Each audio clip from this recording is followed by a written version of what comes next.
नमस्कार, मैं अंकित शर्मा और हॉकफीड न्यूज में आप सभी दर्शकों का स्वागत है। दोस्तों, पूरी दुनिया में आतंकवाद लगातार बढ़ता जा रहा है। ये आतंकवादी चाहे आईएसआईएस के आतंकवादी हो, चाहे पाकिस्तान के आतंकवादी हो, चाहे दुनिया में छिपे हुए कोई से भी आतंकवादी हो, ये सभी पूरी दुनिया में आतंक फैलाने की साजिश रच रहे हैं। इसके लिए इन आतंकवादियों ने मिलकर अपना एक गठबंधन किया हुआ है, यानी कि पूरी दुनिया में आतंक की एक अलग सरकार चल रही है। इन आतंकवादियों का मकसद है कि लोगों में दहशत फैलाना, लोगों को डराना, लोगों को धमकाना और उनकी हत्या कर देना। और इस मकसद को पूरा करने के लिए ये तमाम आतंकवादी किसी भी हद को पार कर सकते हैं। ये जो आतंकवादी बन चुके हैं, ये आतंकवादी युवाओं का ब्रेन वॉश करते हैं, उन्हें जन्नत का लॉलीपॉप दिखा दिया जाता है और उसके बाद एक नया आतंकवादी तैयार हो जाता है। यानी कि जिस युवा के हाथ में कलम होनी चाहिए, उस युवा के हाथ में बंदूक थमा दी जाती है। इन आतंकवादियों की ना कोई जाति होती है, ना कोई धर्म होता है, बल्कि इनका मकसद सिर्फ यही है कि लोगों को डरा धमकाकर, दहशत फैलाकर पूरी दुनिया की अलग अलग जगहों पर अपने एजेंडे को सबसे ऊपर रखना। जो इनका हर बार हर एक आतंकवादी का अपना एक अलग एजेंडा होता है और कब, कहां और कैसे हमला करना है, ये हर आतंकवादी संगठन को पता होता है और इसके लिए पूरी बाकायदा प्लानिंग की जाती है। वहीं पाकिस्तान की बात करें, हम हिंदुस्तान में रहते हैं तो हमें पाकिस्तान में दिलचस्पी रहती है। तो पाकिस्तान वो देश है जो कि आतंकवादियों को पाल पोस कर बड़ा करता है, आतंकवादियों को खुली शरण देता है। वहीं इन तमाम आतंकवादियों के पास ऐसे ऐसे अत्याधुनिक हथियार हैं जिनके बारे में हमने ना कभी सुना होगा, ना कभी ऐसे अत्याधुनिक हथियार देखे होंगे और ना ही शायद कभी देख भी पाए। और इन आतंकवादी, ये जो तमाम जितने भी अत्याधुनिक हथियार हैं, चाहे बंदूक हैं, चाहे बॉम्ब हैं, इन्हें हमेशा ये तैयार करते रहते हैं।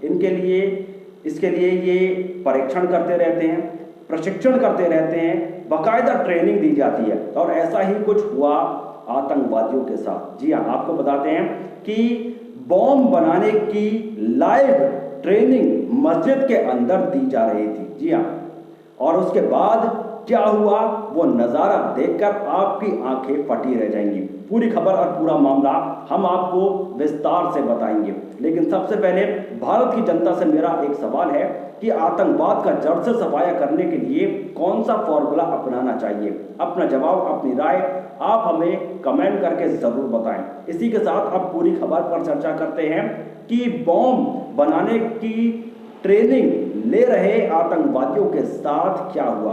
दरअसल कहते हैं ना, बुरे काम का बुरा नतीजा। कुछ ऐसा ही हुआ अफगानिस्तान में तालिबान आतंकवादियों के साथ। अफगानिस्तान में एक मस्जिद के अंदर बॉम्ब बनाने का प्रशिक्षण ले रहे तालिबान आतंकियों को यह क्लास बहुत ज्यादा महंगी पड़ गई और इस दौरान एक धमाका हुआ और इस धमाके में एक साथ 30 आतंकवादियों की मौत हो गई। यानी कि ये ट्रेनिंग ली जा रही थी कि बॉम्ब कैसे बनाया जाता है, इसका उपयोग कैसे किया जाता है।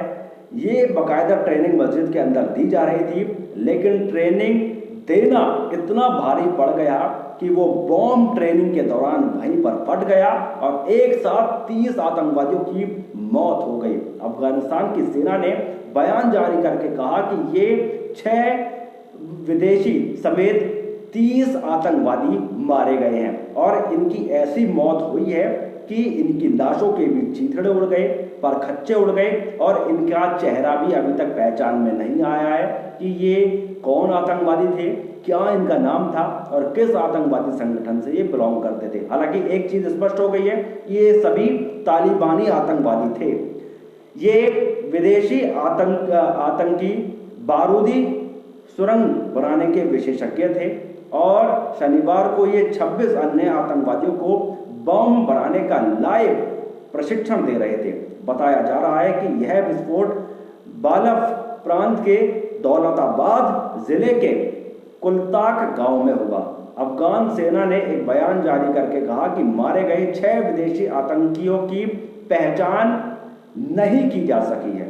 खामा प्रेस की रिपोर्ट के मुताबिक तालिबान आतंकी एक मस्जिद के अंदर जमा थे और उन्हें बॉम्ब और आईईडी बनाने का प्रशिक्षण दिया जा रहा था, और वो भी लाइव दिया जा रहा था। और उसके बाद क्या हुआ, ये नज़ारा आपने देख ही लिया। तो वो खबर के जैसा कि शुरू में मैंने कहा कि बुरे काम का बुरा नतीजा, अपने ही पैर पर कुल्हाड़ी मारने का काम इन आतंकवादियों ने कर लिया। तो जन्नत इन्हें चाहिए थी, और जन्नत भी किस तरीके से इन्हें मिली ये देख लिया कि प्रशिक्षण चल रहा था और बॉम्ब का प्रशिक्षण चल रहा था। बॉम्ब वही मस्जिद में फटा और 30 आतंकवादी मौत के घाट उतर गए। ऐसा ही कुछ दोस्तों पाकिस्तान में भी अभी हाल ही में हुआ था। पाकिस्तान ने अपनी एक मिसाइल का परीक्षण किया। इस मिसाइल का नाम था शाहीन 3 का जब पाकिस्तान ने परीक्षण किया तो बड़ी बड़ी डींगे मार रहा था कि ये एक ऐसी मिसाइल है जिसके बाद हिंदुस्तान की नाक में दम हो जाएगा, हम हिंदुस्तान से युद्ध करने के लिए तैयार हैं। ऐसी पाकिस्तान धमकी दे रहा था। लेकिन शाहीन 3 का जब परीक्षण किया गया तो ये परीक्षण फेल हुआ, और ये मिसाइल जहां पर गिरी वहां पर कई लोग घायल हो गए, कई लोगों के घर तबाह हो गए और कई लोगों की मौत हो गई। और इस खबर को पाकिस्तान ने बहुत अच्छी तरीके से छिपा भी लिया। जी हाँ, शाहीन 3 का जब पाकिस्तान ने परीक्षण किया तो वो मिसाइल पाकिस्तान के बलूचिस्तान में जाकर गिरी थी, जहां पर कई बलूचिस्तान के नागरिक मौजूद थे। वहां पर बड़े बड़े घर थे और वो उनमें से कई घर ध्वस्त हो गए, कई लोगों की मौत हो गई और कई लोग घायल हो गए। ये है आलम। वही ये जो आतंकवादी होते हैं ये आईईडी ब्लास्ट के जरिए भी खुद को उड़ा लेते हैं। जब भी किसी मकसद को पूरा करने के लिए एक आतंकवादी निकलता है तो उसका इतना ज़्यादा ब्रेन वॉश कर दिया जाता है कि वो सुसाइड बॉम्ब का इस्तेमाल करता है, खुद मरता है और दूसरों को ले मरता है। ये एक तरीके की ये अलग प्रकार की रणनीति इन आतंकवादियों के बीच में चलती रहती है। वहीं भारत में बात करें तो जम्मू कश्मीर में लगातार आतंकवादियों का सफाया हो रहा है। पाकिस्तान के जितने भी घुसपैठी हैं, जितने भी आतंकवादी हैं जो कि हिंदुस्तान में घुसने की कोशिश कर रहे हैं, उन सब को भारतीय सेना खदेड़ कर बाहर भी कर रही है और उन्हें मौत के घाट भी उतार रही है। अब जम्मू कश्मीर में बदलाव की लहर चल पड़ी है। जितने भी आतंकवादी जो पहले आसानी से हमला करने की साजिश रच लिया करते थे, अब ऐसा नहीं है। अब आतंकवादियों में भारतीय सेना का खौफ है और उम्मीद है कि ये खौफ दुनिया के हर आतंकवादी में हो जाए। जी हाँ, आतंकवादियों में भी खौफ होना ज़रूरी है और ये खौफ पूरी दुनिया में जितने भी बैठे हुए आतंकवादी हैं उन सब में होना चाहिए। तो दोस्तों इस खबर को शेयर करें, हर हिंदुस्तानी हर भारतीय तक पहुँचाएँ। फिलहाल के लिए मैं आपसे विदा लेना चाहूँगा। तब तक के लिए जय हिंद, जय भारत, नमस्कार।